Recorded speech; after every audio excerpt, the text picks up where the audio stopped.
Hello students, मैं वैभव अपने channel निबेड़ knob में आपका स्वागत करता हूं।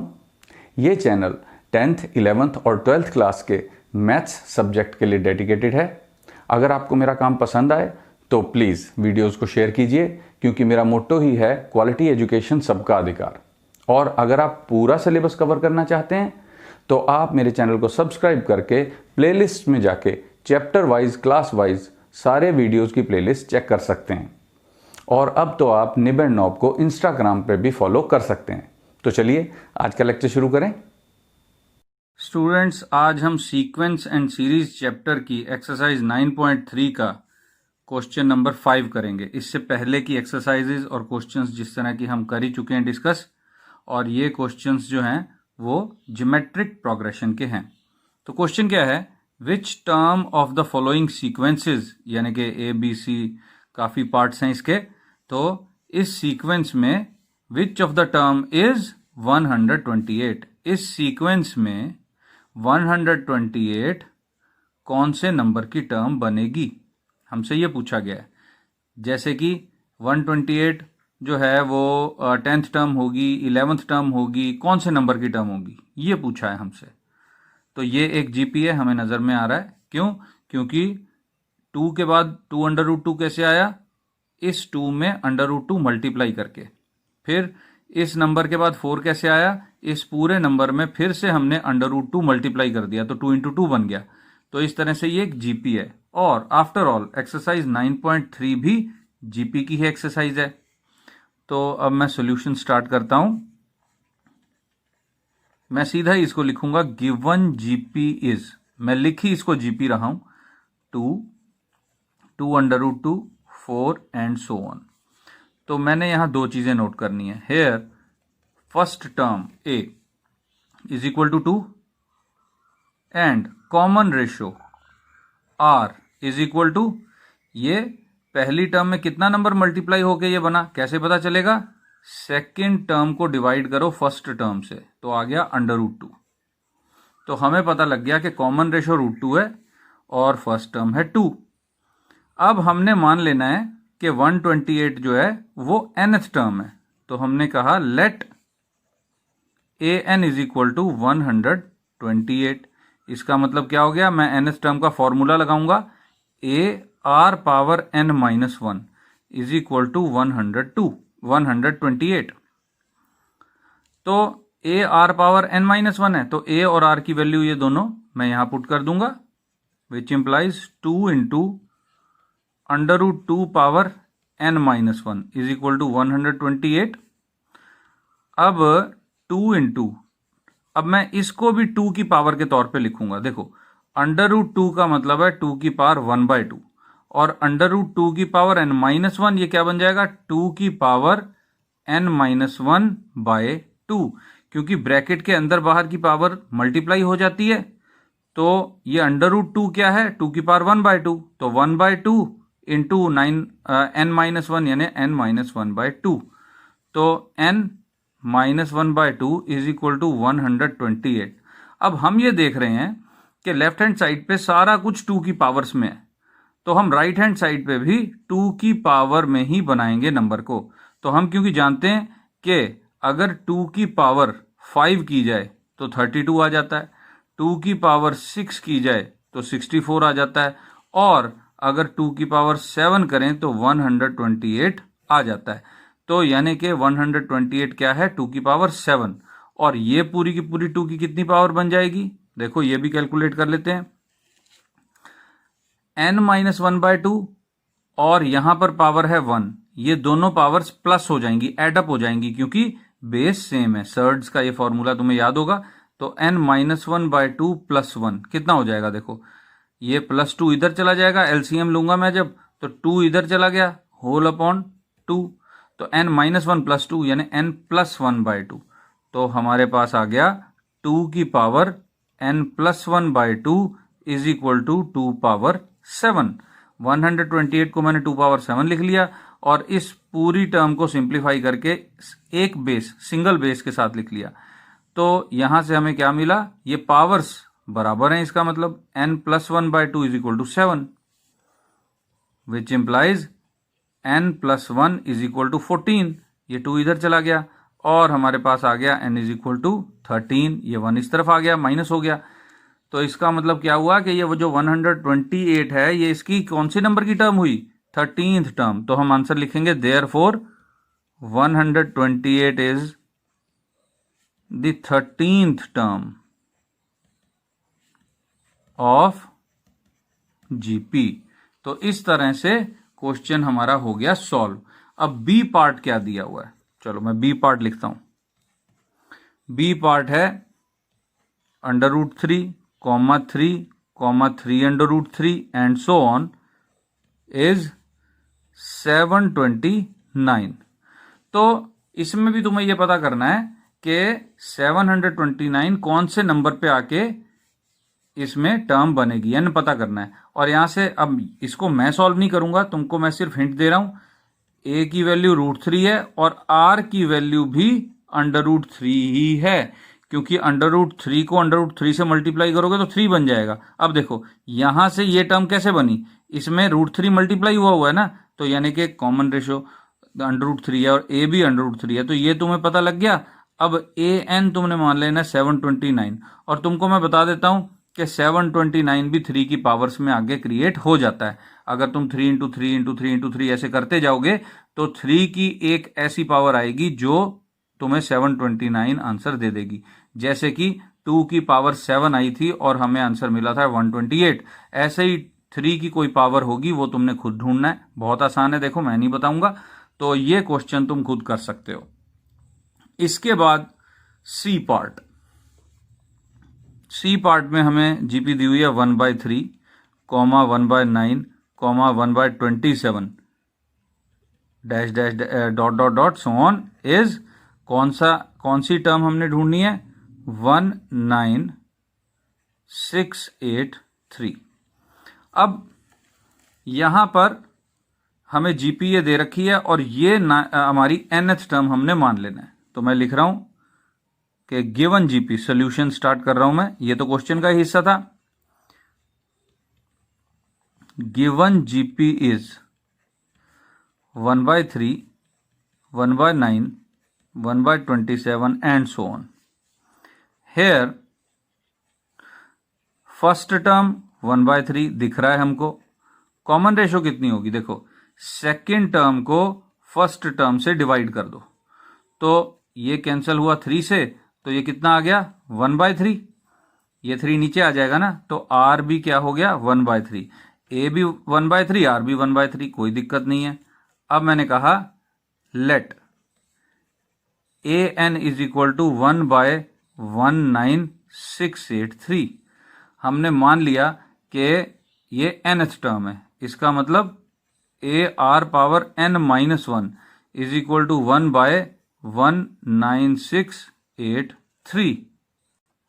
तो अब मैं ए और आर की वैल्यू यहां पुट कर दूंगा। तो 1/3 मल्टीप्लाई 1/3 की power n-1 is equal to 1/19683। तो अब तुम्हें इतना अंदाजा तो हो गया होगा कि यहां भी 3 की पावर्स हैं, तो ये भी 3 की कोई पावर बन ही जाएगी।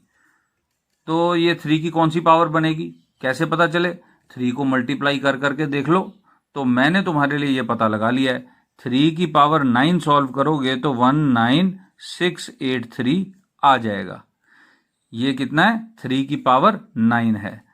और यहां पर क्या हो गया? 1/3 इंटू 3 की पावर n-1।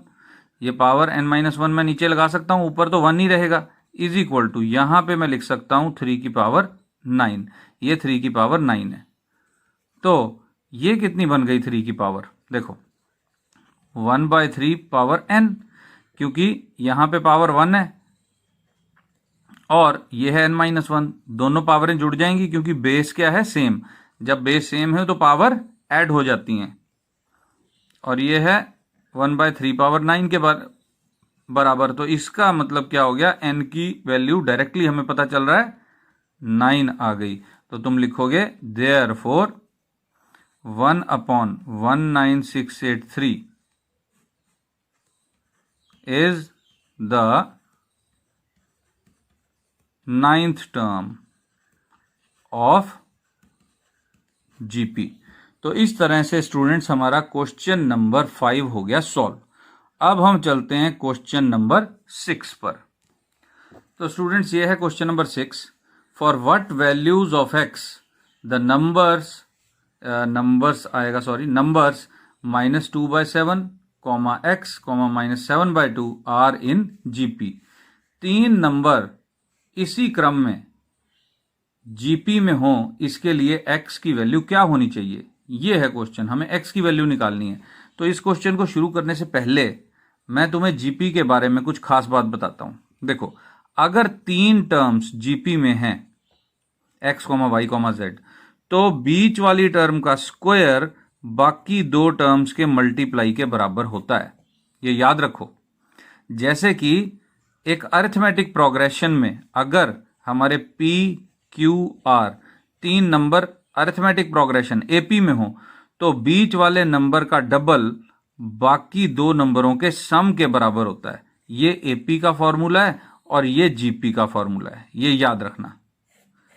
अगर 3 नंबर जीपी में हैं एक्स, वाई, जेड, तो बीच वाले नंबर का स्क्वायर बाकी 2 नंबरों के मल्टीप्लाई के बराबर होता है। तो यहां पे देखो एक्स, वाई, जेड इसी तरह है, तो सेकेंड टर्म का स्क्वायर इन दोनों के मल्टीप्लाई के बराबर होगा। चलो फिर सोल्यूशन देखते हैं इसका। सबसे पहले हम लिखेंगे गिवन नंबर्स आर -2/7 x -7/2। तो हमने क्या कहना है, if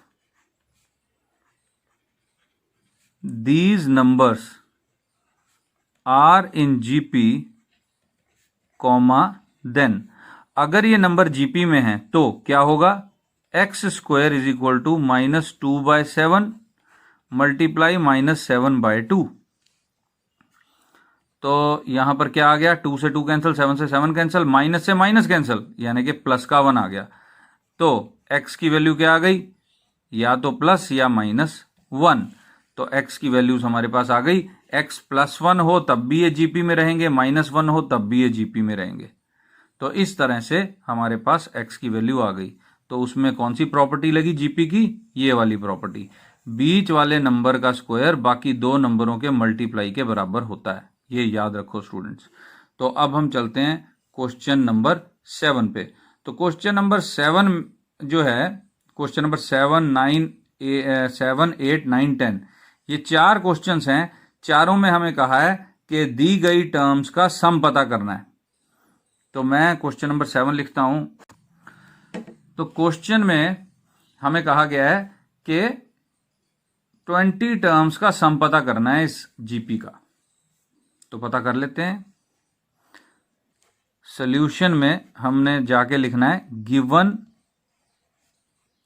GP is 0.15, 0.015, 0.0015, and so on.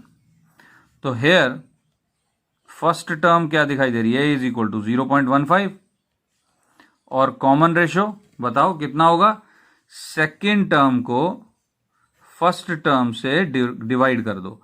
अब डेसिमल प्लेसेस 2 इधर आएंगी तो ऊपर में भी 2 इधर आएंगी, ये बन जाएगा 1.5/15।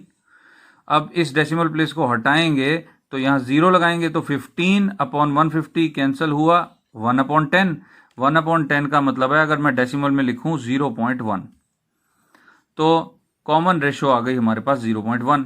अब सम का फॉर्मूला क्या है, मैं अलग से लिख देता हूं।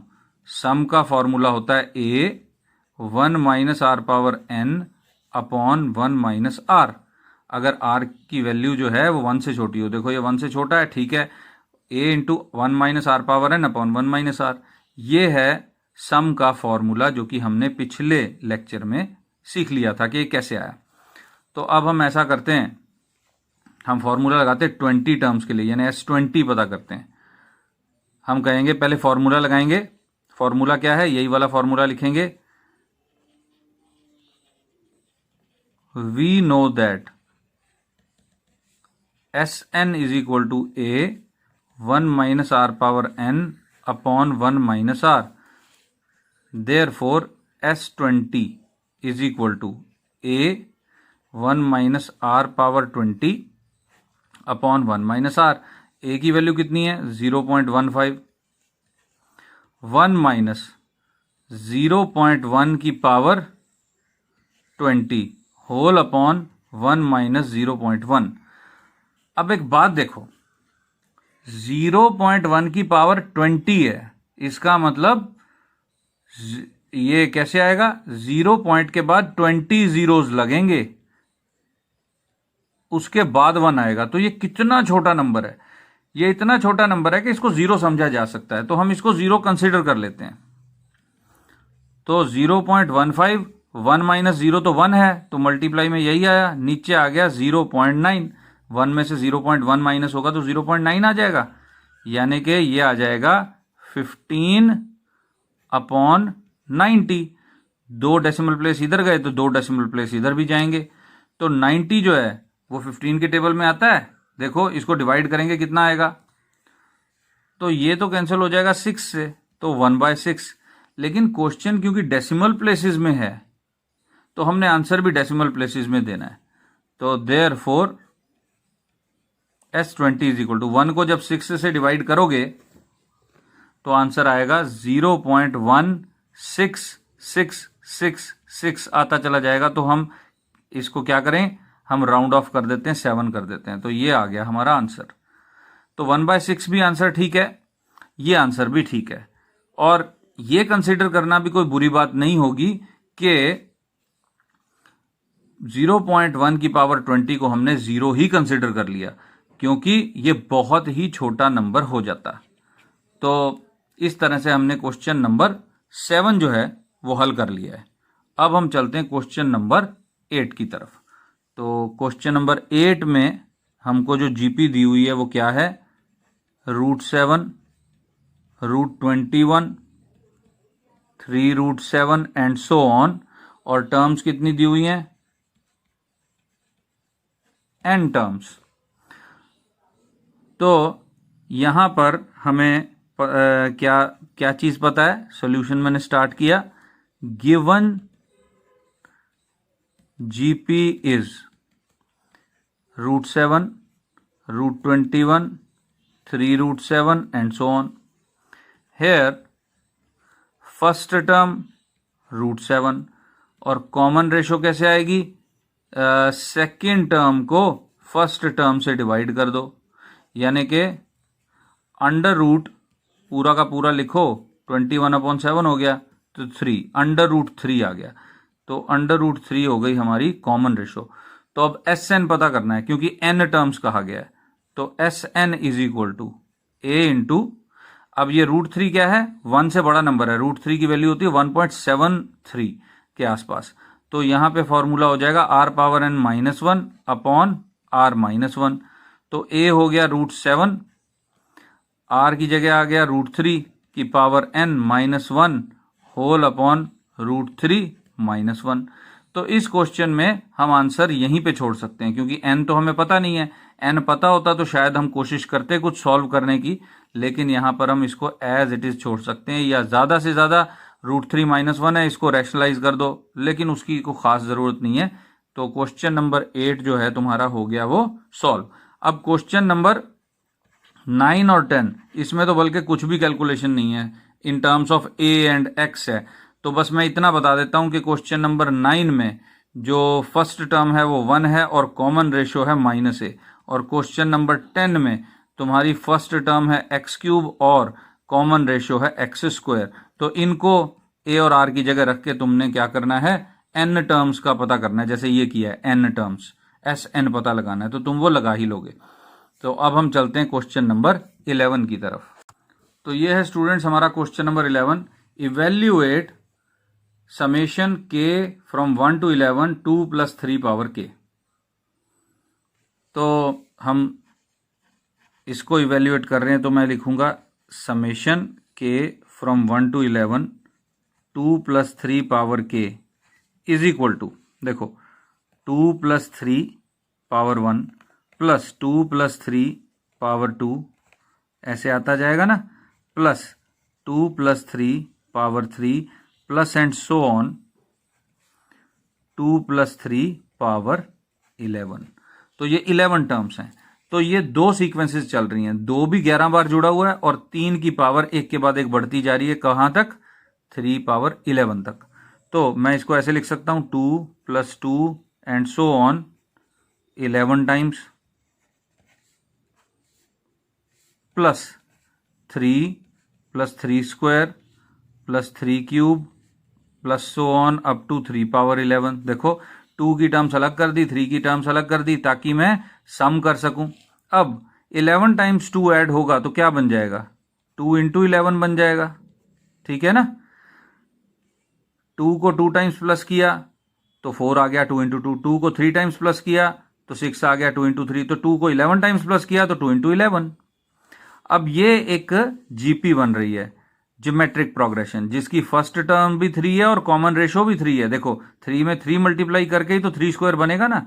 तो इसका मैं सम का फॉर्मूला नहीं लगा रहा, सीधा मैं वैल्यू लिख रहा हूं a r power n-1 upon r-1। यहां a भी 3 है और r भी 3 है और n है 11, क्योंकि 11 टर्म्स है। तो 22 प्लस 3/2 3 पावर 11 - 1। तो इस तरह से हमने सॉल्व कर दिया। अब अगर मान लो हम ये किसकी वैल्यू थी? Summation k from 1 to 11 2 + 3 power k, इसकी वैल्यू थी ये। अब अगर मान लो 3 पावर 11 तुम सॉल्व करना चाहो तो सॉल्व भी कर सकते हो, नहीं करना चाहो तो इसको एज इट इज छोड़ सकते हो। ये तुम्हारी अपनी मर्जी पर है। अब तो ये था क्वेश्चन नंबर 11। अब मैं चलता हूं क्वेश्चन नंबर 12 की तरफ। तो ये है question number 12। The sum of first 3 terms of a GP is 39/10 and their product is 1। Find the common ratio and the terms. देखो जब हमारे पास 3 टर्म्स दी हुई हो जीपी में, तो एक बात तो मैंने तुम्हें यह बताई थी कि मिडिल टर्म का स्क्वायर बाकी 2 टर्म्स के मल्टीप्लाई के प्रोडक्ट के बराबर होता है। लेकिन अगर तीनों टर्म्स का प्रोडक्ट बता रखा है, यानी first term into second term into third term के बारे में बता रखा है कि वो कोई नंबर है, 1 है, 8 है, 27 है, कुछ भी है, तो हमको वो 3 टर्म्स पता है कैसे माननी चाहिए? a/r a r। ये तुम कहोगे कि सेकंड टर्म, ये फर्स्ट टर्म तो आपने सेकंड टर्म बना दी, कोई बात नहीं, हम फर्स्ट टर्म इसी को कंसिडर करेंगे। और ये जीपी ही तो है ना, आर मल्टीप्लाई कर गई तो आगे की टर्म्स आ रही हैं। फायदा ये होगा कि क्योंकि तीनों का प्रोडक्ट दिया हुआ है तो देखो इनको मल्टीप्लाई करेंगे तो आर से आर कैंसिल हो जाएगा। ए क्यूब के बारे में हमें पता लग गया तो ए आ जाएगा। तो एक बार में ए तो आ गया और उसके बाद ये जो सम ऑफ फर्स्ट 3 टर्म्स हैं यहां से हम आर भी फाइंड आउट कर लेंगे। तो चलो हम लिखते हैं, let the 3 terms of GP be a/r, a, AR। मान लो जीपी की ये 3 टर्म्स हैं। गिवन क्या है? गिवन है a/r plus a plus AR is equal to 39/10। एक इक्वेशन तो ये है। और दूसरी बात और क्या दे रखी है? a/r multiply a multiply AR is equal to 1। तो यहां से R कैंसल, हमारे पास आ गया a cube is equal to 1। तो यहां से a की वैल्यू आ गई 1। तो देखो हमें a की वैल्यू तो मिल ही गई, वो यहां पुट कर देंगे। हम कहेंगे put a is equal to 1 in equation number 1। तो हमारे पास क्या आ गया? 1/r plus 1 plus r is equal to 39/10। तो अब r से मल्टीप्लाई कर दो सारे को और 10 से मल्टीप्लाई कर दो, मतलब r और 10 से मल्टीप्लाई कर रहा हूं अब। तो यहां 10 आ जाएगा क्योंकि r नीचे है, यहां पे 10r आ जाएगा क्योंकि यहां पे इसके नीचे ना 10 है ना r है, और 10r इससे भी मल्टीप्लाई हो जाएगा plus 10r² is equal to यहां पे क्या आ जाएगा? 39r, क्योंकि इसके नीचे 10 है। मैंने पूरी इक्वेशन को 10r से मल्टीप्लाई कर दिया। अब इसको मैं इस तरफ लेके आऊंगा, इक्वेशन आ जाएगी हमारे पास 10r², ये इधर आ गया तो 10r में से 39r माइनस होंगे तो -29r plus 10 is equal to 0। तो अब हमने ये क्वाड्रेटिक इक्वेशन r में बनी है, इसको सॉल्व करना है। तो 10 इंटू 10 कितना होता है 100 आना चाहिए। तो 25 और 4 दो नंबर हैं हमारे पास, तो 10r minus 25r minus 4r plus 10 is equal to 0। देखो 25 और 4 माइनस के हैं दोनों, मल्टीप्लाई करेंगे 100 आएगा, एडअप करें 29 आएगा। अब इन दोनों में से 5r आ गया कॉमन, सॉरी यहाँ 10r² आएगा, 5r कॉमन आ गया तो यहाँ से 2r रह गया, माइनस यहाँ 5 रह गया।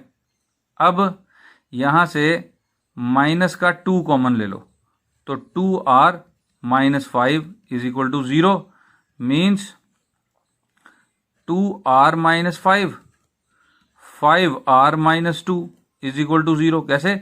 2r माइनस 5 जो ब्रैकेट है वो पहले लिख लिया हमने, कॉमन निकाल लिया, रह क्या गया 5r माइनस 2। तो यहां से r की दो वैल्यूज आ गई, एक तो आया 5/2, यहां से 5 0 की तरफ जाएगा और 2 से डिवाइड करेंगे, और r इज इक्वल टू 2 उधर जाएगा तो 5 से डिवाइड 2/5। तो r की दो वैल्यूज आ रही हैं 5/2 और 2/5। हमको क्वेश्चन में क्या पूछा हुआ है, कॉमन रेशो तो फाइंड आउट करना ही था, हमने टर्म्स भी फाइंड आउट करनी थी। तो अब इन दोनों के लिए हम टर्म्स पता करेंगे। तो ये जो चीज है मैं यहां लिख रहा हूं, ये खाली जगह है, ध्यान से देखना। a की वैल्यू तो 1 है, तो तुम कहोगे if r is equal to 5/2, then numbers कौन से हो गए। पहला नंबर क्या है, पहला नंबर माना था हमने a/r यानी 1/r, क्योंकि a की वैल्यू 1 है, और r को हम मान रहे हैं 5/2, तो 1/5/2 आ जाएगा 2/5, 2/5 कॉमा a यानी 1 कॉमा ar यानी 1 इंटू r यानी 1 इंटू 5/2, 5/2, ये नंबर हो गए। और फिर कहोगे if r is equal to 2/5, then इसका उल्टा हो जाएगा 5/2 कॉमा 1 कॉमा 2/5। तो इस तरह से स्टूडेंट्स हमारा ये क्वेश्चन हो गया कंप्लीट। और अब हम ऐसा करते हैं, अगले क्वेश्चन नंबर 13 की तरफ चलते हैं। तो ये है हमारा 13th क्वेश्चन। 13th क्वेश्चन को शुरू करूं उससे पहले, जो कि मैं हर वीडियो में रिक्वेस्ट करता हूं कि 1 to 5 रेटिंग स्केल पर मेरे वीडियो को कमेंट्स में जाके रेटिंग ज़रूर दो। 5 जो है वो वेरी वेरी बैड, और 1 very bad, 5 excellent. Lowest to highest किस लेवल पे तुमको मेरा वीडियो लगा, तुम्हें समझ में कितना आया, उस हिसाब से कमेंट सेक्शन में जाके मेरे वीडियो को कमेंट ज़रूर दो, रेटिंग दो, और अगर कोई सजेशन हो तो वो भी दो।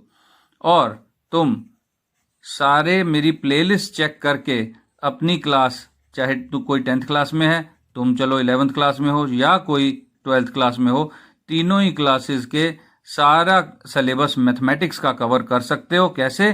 प्लेलिस्ट में जाओ, उसके लिए मेरे चैनल को तुम्हें सब्सक्राइब करना पड़ेगा। तो सब्सक्राइब करके तुम मेरी प्लेलिस्ट में जाके देखोगे 10th, 11th और 12th के लिए अलग अलग चैप्टर वाइज मैंने सारे प्लेलिस्ट वीडियोस की तैयार की हुई हैं। तो इस तरह से तुम जब इन वीडियोस को फॉलो करोगे तो तुम्हें बिल्कुल भी ट्यूशन की ज़रूरत नहीं पड़ेगी। और ट्यूशन के पैसे बचाओ, उन पैसों को बैंक में जमा करो अपने अकाउंट में, और अपने पेरेंट्स की हेल्प करो। अपना टाइम भी बचाओ, घर में रहकर पढ़ाई कर लो, आने जाने का टाइम भी बचा। तो चलो अब हम क्वेश्चन शुरू करते हैं। 13th, how many terms of GP 3, 3² 3³ and so on are needed to give the sum 120। इस जीपी की कितनी टर्म्स का सम 120 होगा, यानी कि हमें SN बता दिया और N पूछा हुआ है। तो हम बिल्कुल उसी तरह क्वेश्चन स्टार्ट करेंगे। Given GP is 3, 3² 3³ and so on. Hair first term क्या है 3, कॉमन रेशो कितनी है गैस करो 3, क्योंकि 3 में 3 मल्टीप्लाई हो गई तो 3² बना है। सेकेंड टर्म कैसे बनी है, फर्स्ट टर्म में क्या मल्टीप्लाई हुआ वही कॉमन रेशियो है, या फिर सेकेंड टर्म से डिवाइड कर दो फर्स्ट टर्म से तो भी 3 ही आएगा। तो हम कहेंगे let S N is equal to 120। तो एस एन का फॉर्मूला लगा देते हैं। ए, क्योंकि कॉमन रेशियो 1 से बड़ा है तो हम लिखेंगे R power N minus 1 upon R minus 1 is equal to 120। तो 3 into 3 power N minus 1 upon 3 minus 1 is equal to 120। अब ये 3 जो है ये कैंसिल हो जाएगा, यहां पे 40 रह जाएगा। ठीक है, ये है 2, तो 3 power N minus upon 2, 3 power N minus 1 upon 2 is equal to 40। तो ये 2 इस तरफ पहुंच गया, तो 3 power N minus 1 is equal to 80। तो 3 power N is equal to कितना आ जाएगा, ये 1 उस तरफ चला गया तो 81। अब इतना तो तुम जानते ही होगे स्टूडेंट्स कि 81 होता है 3 पावर 4, और हमने 81 को 3 की पावर्स में ही बताना है, 9 की पावर्स में नहीं बताना, क्योंकि यहां पे 3 की पावर n है। तो अब इस इक्वेशन को देख के क्या लगता है n कितना आएगा, ऑब्वियसली 4। तो देयरफॉर आंसर हम लिखेंगे 120 is the sum of first 4 terms. ये हमने आंसर बता दिया। तो आज इतना ही स्टूडेंट्स, अब हम अगले वीडियो में मिलेंगे, इससे आगे चलेंगे एक्सरसाइज पे। और तब तक तुम चैनल को सब्सक्राइब करके पिछली वीडियोस और बाकी चैप्टर्स भी कवर कर सकते हो, और ये कमेंट में मुझे रेटिंग देना मत भूलना। और तब तक अगले वीडियो तक तुम इसकी प्रैक्टिस करो। Best of luck and thank you for watching.